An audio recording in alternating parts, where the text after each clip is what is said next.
I've saw a lot of motorcycles, and I've seen some of the best and the worst, but now we have the ultimate of motorcycles. These two young men here are creators of the bike of the century, and I mean, when I said ultimate, I mean, you got to explain a little bit. Tell a little bit of what you did to the motorcycle to make it where it is. First, let's start off with Alex. He's the designer of the bike. He's the designer of the bike and the engineering. Am I correct? Yes. I was noticing how you were flipping things up and down, that you had some unusual. Show us a little bit so the camera guys can get an idea of what. Basically, it came back, and Dico from Giovanna Wheels, he says, you know, create me something that's going to be in the essence of who I am, and what I represent. So, of course, we started at the wheels. And basically, it turned out to where now Giovanna this year in 2005, 2006 will be offering to a wheel division that's similar. It goes in right in line with all these other their great automotive wheels that they do build. Then we came back and said, let's do something that's along the line exactly represents Dico. He's aggressive, he's fast, he's like the SLR.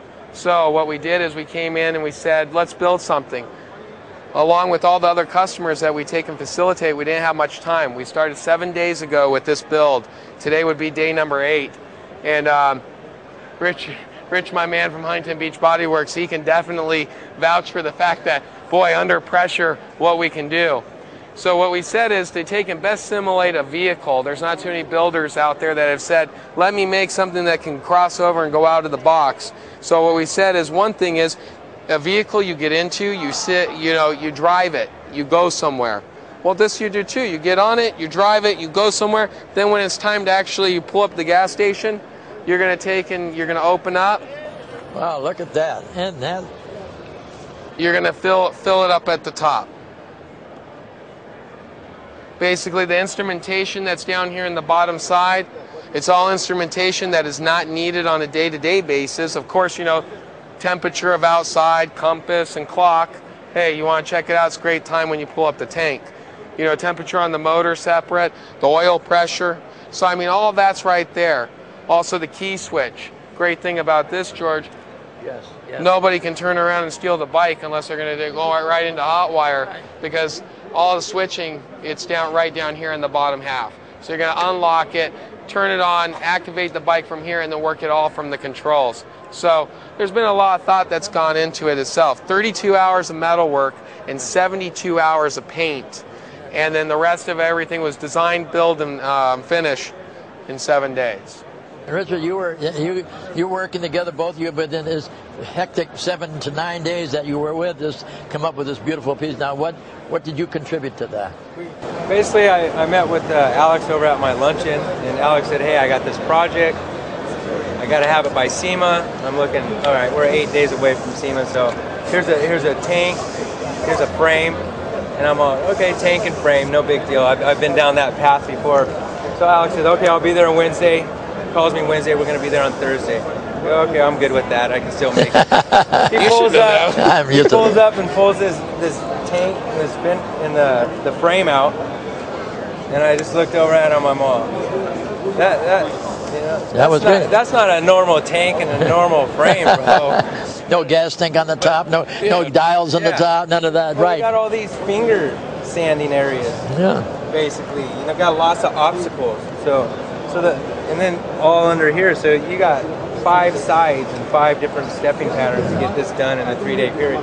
So first thought to me is get on the frame, get it back to Alex so he can start assembling the frame. Yes. And then my next obstacle would be getting the tank done in time to finish it up. And the first thing that comes to mind is no negative. Just think positive, and you can get through it. So you see what he's done in that period of time. Can you put the tank down again? Let's see this 1 second.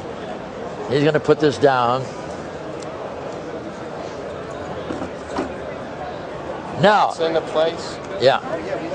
You don't mind if I get on it a little bit? Absolutely. Now, let's pan a shot and showing how myself can get into and be comfortable in riding a bike like this, huh? Look at this here. Wow, this is, come on, get over here, you guys. I want to get a good picture of all you got. Get the whole bike in here.